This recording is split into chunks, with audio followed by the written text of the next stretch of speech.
Bien, iglesia, vamos a seguir en nuestra miniserie de predicaciones. Nosotros regularmente predicamos expositivamente en esta iglesia. Quiere decir eso, que tomamos un libro de la Biblia y lo llevamos hasta el final. El año pasado tomamos todo el año en Romanos y llegamos al capítulo 4. Vamos a retomar en febrero capítulo 5 y a ver hasta dónde nos lleva.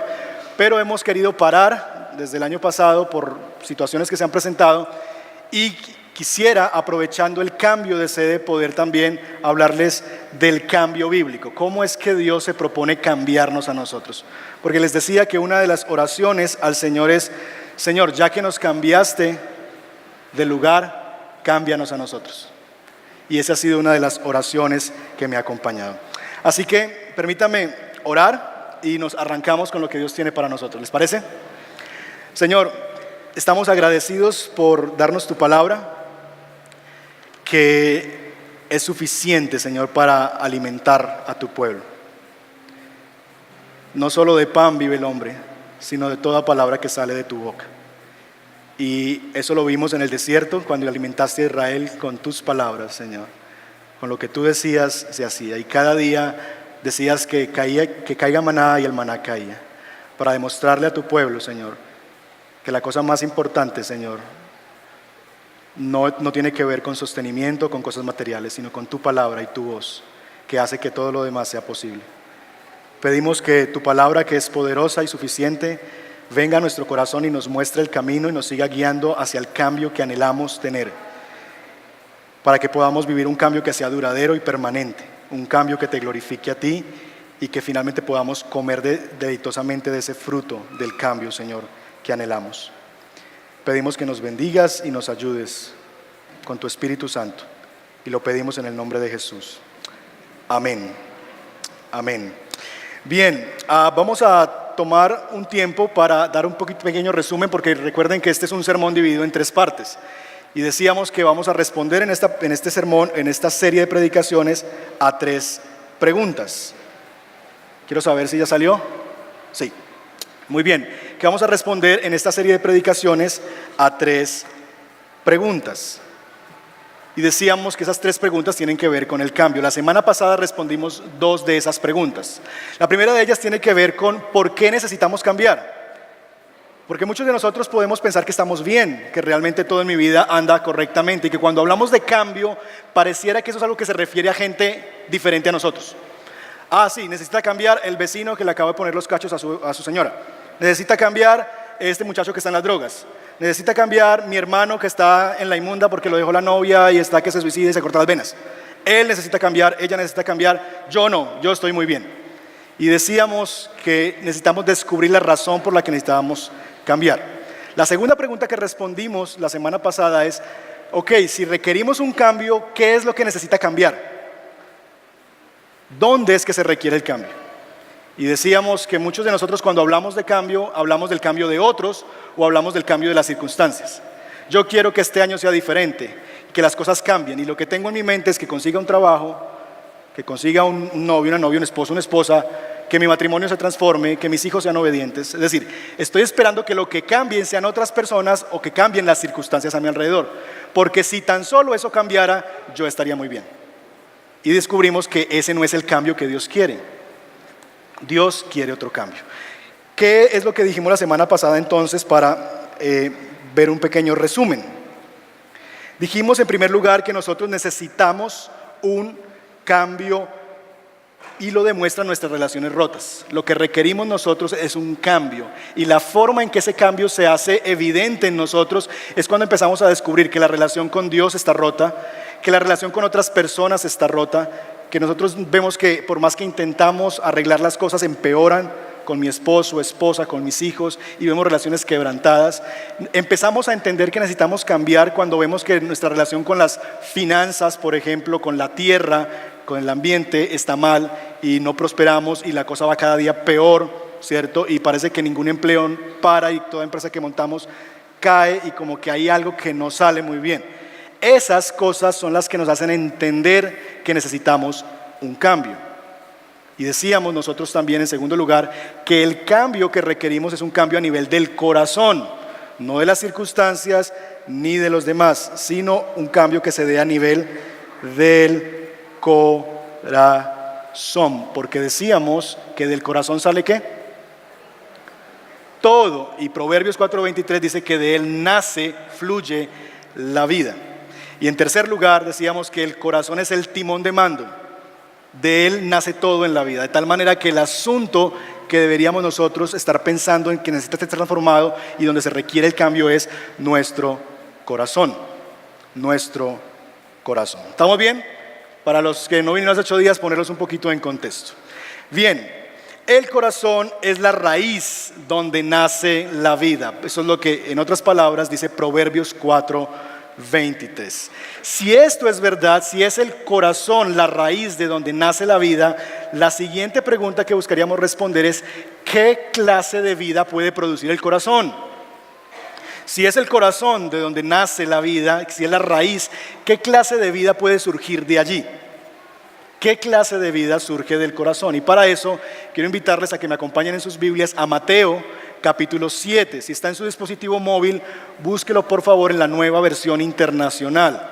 Mateo capítulo 7, y vamos a leer versos 15 al 20.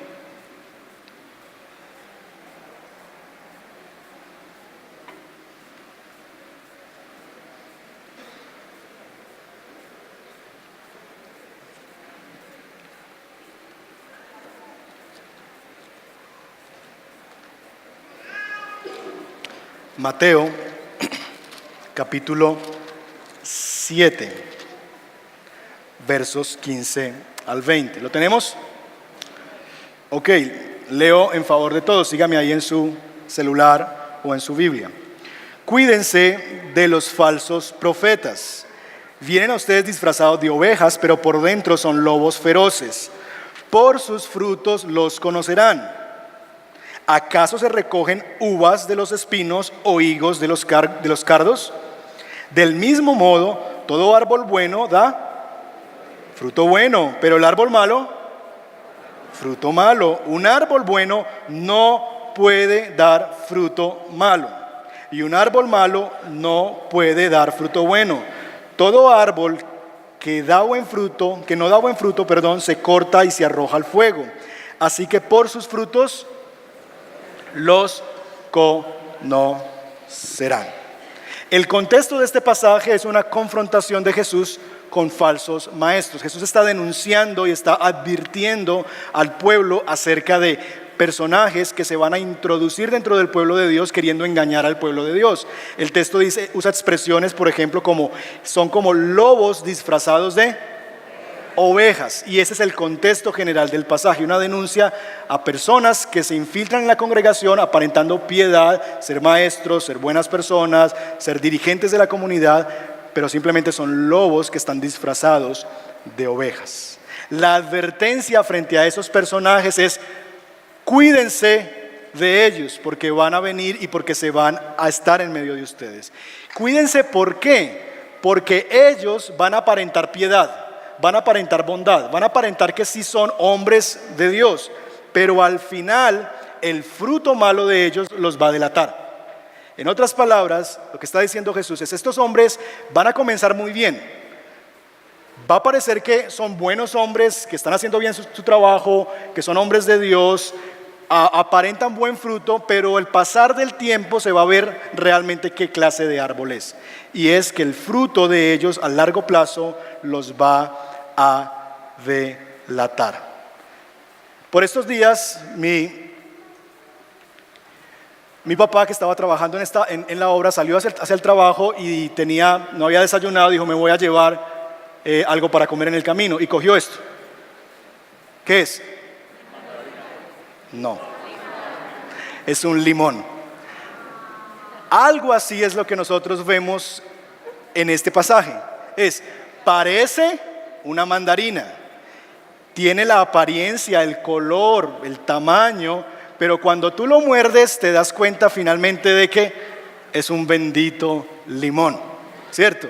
Y tú dices, te cambia la expresión del rostro. Y tú que querías saciar tu sed, lo que te produce es otra cosa. Básicamente lo que encontramos aquí en este pasaje es algo que aparentemente era bueno o era un buen fruto, lo que yo requería, terminas sabiendo a algo diferente, un fruto malo, y finalmente se delata. Muchos de nosotros hemos intentado en la vida cambios.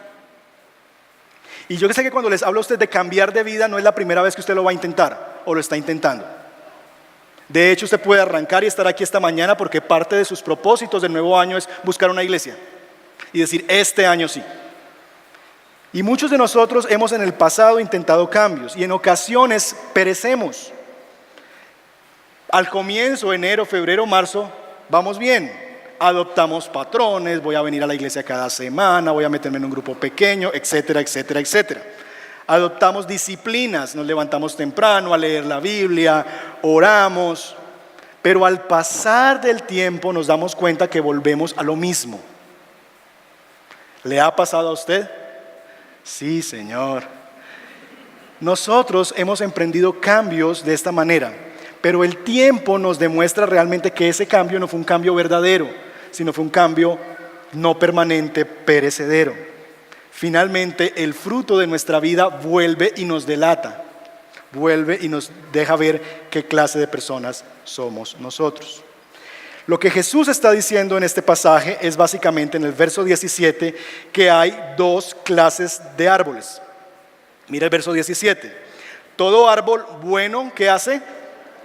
Da fruto bueno, y usted va a identificar ahí en la pantalla que hay un árbol que podríamos llamar el bueno, que es el que da fruto bueno, que es el árbol de manzanitas.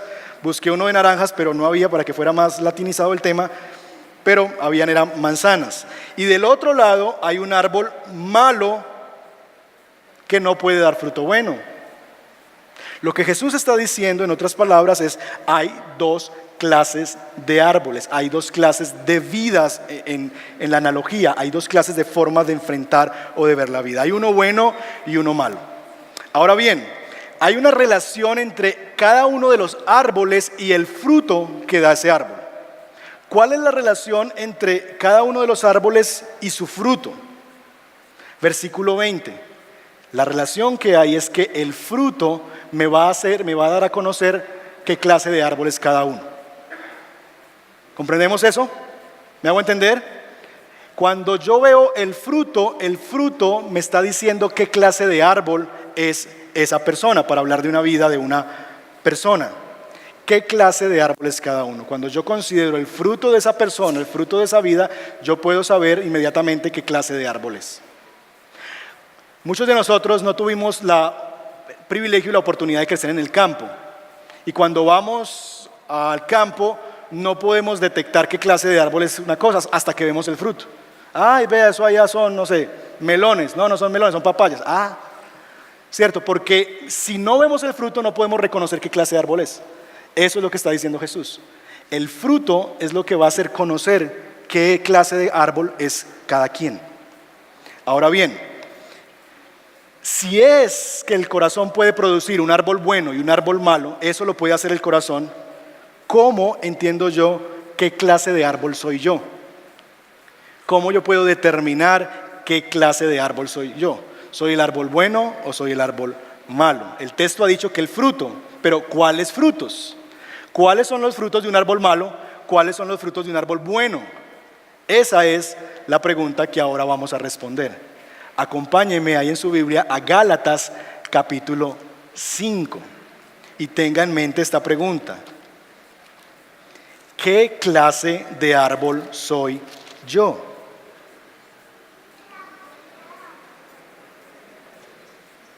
Gálatas capítulo 5 versos 16 al 23. ¿Lo ubicamos? Ok. Así que les digo, dice Pablo a los Gálatas, vivan por el Espíritu y ¿qué pasará? No seguirán los deseos de la naturaleza pecaminosa, porque ésta desea lo que es contrario al Espíritu y el Espíritu desea lo que es contrario a ella. Los dos se oponen entre sí, de modo que ustedes no pueden hacer lo que quieren. Pero si los guía el Espíritu, no están bajo la ley. Verso 19. Las obras de la naturaleza pecaminosa se conocen muy bien. ¿Cuáles son? Inmoralidad sexual, impureza y libertinaje, idolatría y brujería, odio, discordia, celos, arrebatos de ira, rivalidades, disensiones, sectarismos y envidia, borracheras, orgías y otras cosas parecidas. Les advierto ahora, como antes lo hice, que los que practican tales cosas, ¿qué va a pasar? No heredarán el reino de Dios. En lenguaje de Mateo, serán cortados y echados al fuego. Verso 22. En cambio, ¿qué cosa? El fruto, y mire el contraste, del Espíritu es amor, alegría, paz, paciencia, amabilidad, bondad, fidelidad, humildad y dominio propio. No hay ley que condene estas cosas. El texto de Gálatas lo que está haciendo es describirnos el fruto de cada árbol. ¿Lo podemos ver? Gálatas nos está describiendo cuál es el fruto del árbol bueno y cuál es el fruto del árbol malo. Versos 19 al 21 son los frutos de ¿cuál árbol?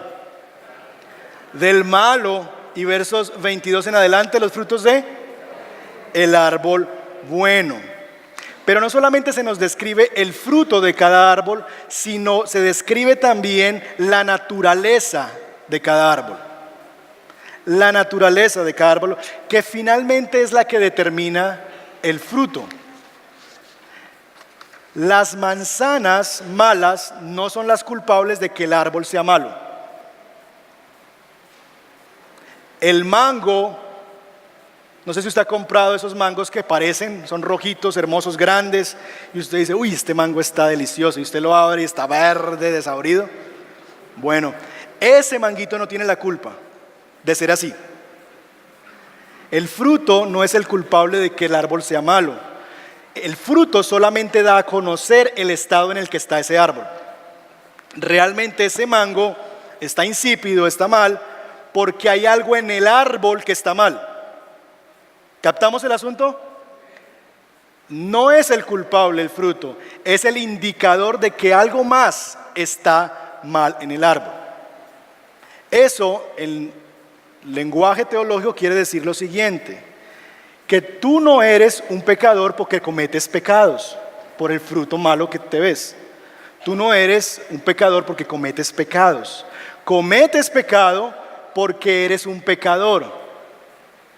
Hay una naturaleza que da frutos que corresponden a ella.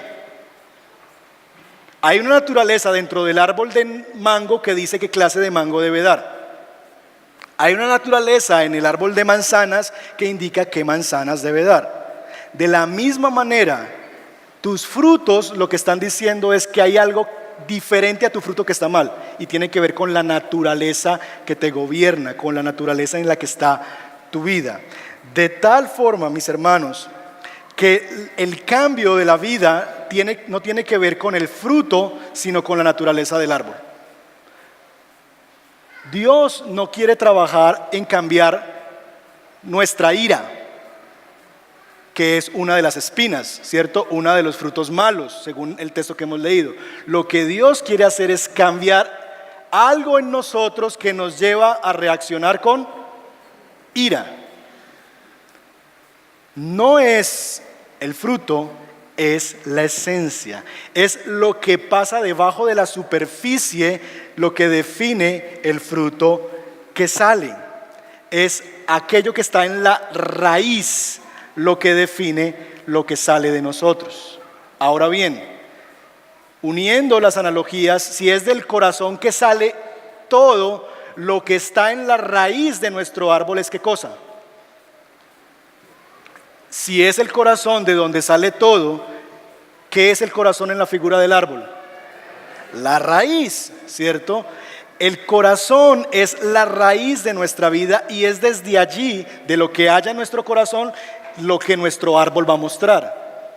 El punto es que nosotros vivimos en medio de dos realidades: una persona interior y una persona exterior. La persona exterior es la que se muestra como, ya sea amorosa, amable, paciente, humilde, o que se muestra como una persona idólatra, que odia, que tiene celos, que tiene arrebatos de ira, que tiene envidia, que lucha con la borrachera. Esas cosas están en el hombre exterior. Esas son las cosas que nosotros podemos ver. Pero hemos dicho que ese no es el asunto, ese no es el problema, porque el problema radica en la naturaleza, en la raíz. Porque esa persona hace eso que hace porque hay algo en su naturaleza que lo impulsa a hacer eso. ¿Estamos? ¿Me siguen? ¿Sí? Ok. Entonces, por esta razón, mis hermanos, es que el cambio de conducta no es la meta del cambio bíblico. El cambio de conducta no es la meta del cambio bíblico. Porque cuando yo me propongo cambiar mis comportamientos, cuando yo me propongo cambiar la forma en que yo vivo, la forma en que yo me expreso, la forma en que yo reacciono ante las personas, finalmente estoy tratando de hacer lo siguiente. Síganme, esta imagen es una imagen de Paul Tripp y él dice lo siguiente: es como si yo finalmente tengo este árbol, yo soy este árbol, y yo digo, no me gusta ese árbol, mi vida no me gusta como es, yo me quiero parecer a este arbolito, yo quiero lucir así. Tengo una gran solución. Usted tiene un árbol plantado en el jardín de su casa, o afuera de su casa, o en la finca donde usted va a pasear, y usted dice, ese arbolito da fruto malo. Ese es un árbol de naranja que no da naranjas, sino que da unas cosas duras que no se pueden ni comer. Pero tengo una solución. Quiero que ese naranjo sea el mejor naranjo que hay en todo Río Negro, supongamos. Y usted dice, ok, se va para el Éxito y compra una docena de naranjas, Tangelo, grandes, amarillas, hermosas. Y usted llega a su casa, toma una banquita, coge cinta transparente, se sube y empieza a pegarle las naranjas. Pega sus 12 naranjas y luego se baja y dice, ¡ah, sí, por fin tengo el árbol que quería! ¿Qué va a pasar? ¿Qué va a pasar a la semana? Van a pasar dos cosas. Número uno, se va a podrir esas naranjitas. Se van a dañar, se van a caer, se van a dañar. Y número dos, va a volver a salir el fruto malo de ese árbol. Cuando nosotros intentamos cambiar en el escenario de la persona exterior, en nuestros frutos, lo que pasa es eso. Lo que pasa es que es un fruto que no es original de mi corazón, de mi interior, sino que es artificial y se va a podrir al pasar el tiempo, no va a permanecer y al final va a volver a salir las mismas espinas que estaban saliendo hace 3 meses o hace 2 meses. ¿Logramos verlo? El asunto es que quiero llevarles a pensar que no necesitamos que el fruto sea diferente, necesitamos que el corazón sea diferente. ¿Qué es entonces lo que gobierna la vida? ¿Qué es lo que gobierna el corazón? ¿Qué es la naturaleza que gobierna el corazón que me hace a mí dar el fruto que doy? Bueno, en Gálatas nos dice que hay 2 cosas que gobiernan el corazón. Número 1, verso 19. Los frutos o las obras que se describen en el verso 19 son las obras ¿de quién? ¿De quién? De la naturaleza pecaminosa. Es la naturaleza, cuando en mi corazón está gobernando mi naturaleza pecaminosa, entonces yo empiezo a vivir una vida llena de ira, de inmoralidad sexual, de impureza, de libertinaje, de idolatría, de brujería, de odio, de discordia, de celos, de arrebatos de ira, de rivalidades, disensiones, sectarismos, envidia, borracheras, orgías y cosas semejantes a eso. Cuando mi corazón está siendo gobernado por mi naturaleza pecaminosa, pues no le puedo pedir a un aguacate que dé limones. Si mi naturaleza es esa, mi fruto tiene que corresponder a esa naturaleza. Si mi naturaleza es dominada por el pecado, lo que va a producir eso es pecado. Por el contrario, verso 22, ¿el fruto de qué? El fruto del Espíritu es, mientras que el fruto malo es producto de un corazón gobernado por la naturaleza pecaminosa, el fruto bueno es el resultado de un corazón gobernado por el Espíritu Santo. Entonces tenemos 2 cosas que se contrastan: vida en el Espíritu, naturaleza pecaminosa. Ahora bien, cuando usted lee las obras del verso 19, usted empieza a notar una cantidad de cosas. Mire la lista conmigo: inmoralidad sexual, impureza, libertinaje, idolatría, odio, discordia, arrebatos de ira, envidias, borrachas. Empiece a chulear. ¿En cuáles está? No, no levante la mano. ¿Cuántos tienen 9? No, no. Pero empiece en su mente a tratar de entender, ok, con razón yo estoy viviendo de esta manera. Porque finalmente lo que se está demostrando es que mi problema no son las espinas, mi problema está debajo de las espinas. Pero estas cosas me hacen entender qué clase de árbol soy yo. Inmoralidad sexual, impureza, libertinaje, idolatría, odio, discordia, celos, arrebatos de ira, envidias, borracheras. Noten que la Biblia dice de estas cosas que son obras ¿de qué? De la carne, no son demonios, no son espíritus inmundos, no son maldiciones generacionales, no son males sociales, no, son obras de la carne, deseos propios de la naturaleza pecaminosa que domina al hombre. El problema es, muchos de nosotros, yo sé que llegamos a cantar canciones como Espíritu de temor. ¿No? ¿No la cantó? Huye, ¿cierto? Espíritu inmoral, huye, espíritu no sé qué. Y es una cantidad de cosas que llamamos espíritu, y el problema, yo también la canté. El problema con esa canción, que es muy pegajosa, es muy chévere, muy buena para brincar, es que finalmente no es bíblica. Porque la Biblia llama a estas cosas obras de la carne. El espíritu inmoral no es un espíritu, se llama inmoralidad y es una obra de mi carne. Ahora bien, dicho eso, sí debemos decir que Satanás sí está involucrado en nuestra pecaminosidad. Él intensifica nuestro deseo por el pecado, Él provee para los deleites de nuestra carne, Él nos engaña y nos presenta algo que es malo, nos lo hace ver como muy bueno. Así que Él sí está presente.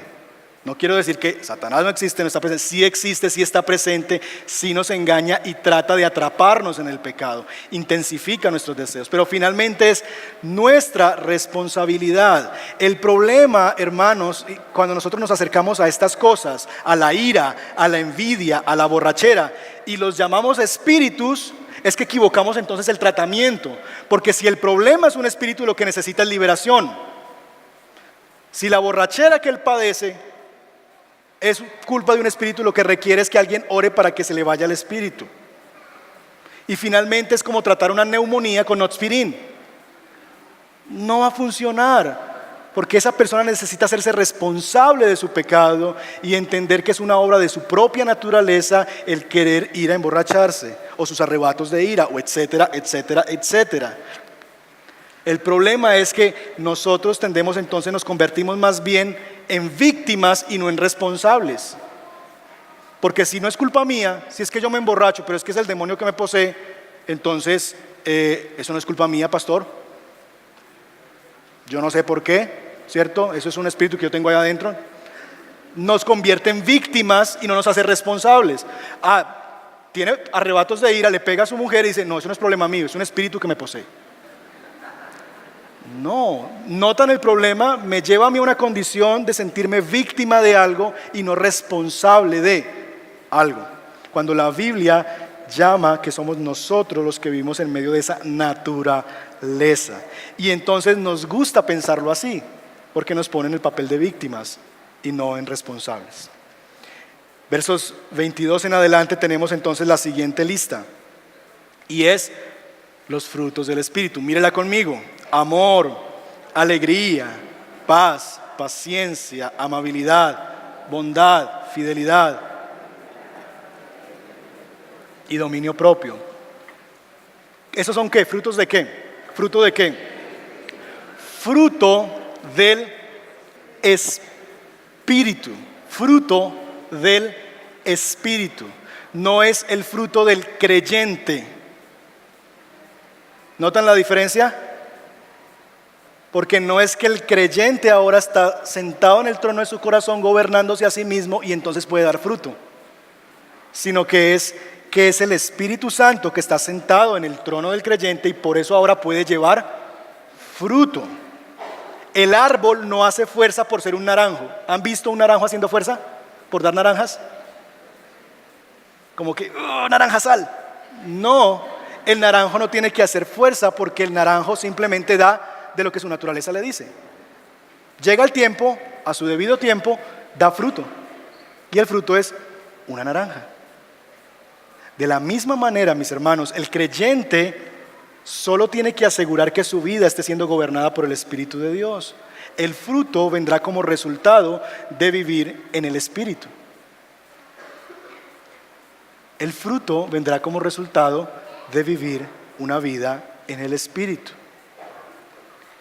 Ahora bien, cuando tú consideras estas dos listas de fruto, yo quiero preguntarte, ¿ya puedes determinar qué árbol eres? ¿Puedes ver qué árbol eres? Está clarito, usted dice, pastor, 50-50. Yo estoy aquí, un poquito de aquí, y está bien. ¿Se ha dado cuenta que los naranjos a veces tienen espinitas en las ramas? Es posible que un naranjo tenga espinitas, pero no es lo que gobierna. No es el asunto mayor que uno ve en un naranjo. Uno ve el fruto mayormente, aunque a veces hay espinas. Y el proceso en que nosotros estamos es un proceso de cada vez más ser gobernados por Dios, y eso se llama santificación progresiva. No obstante, si hay unos patrones que usted tiene que determinar. Y si usted de esta lista que está acá tiene 9 de 10, déjeme decirle, tal vez usted está ahí, usted es ese árbol.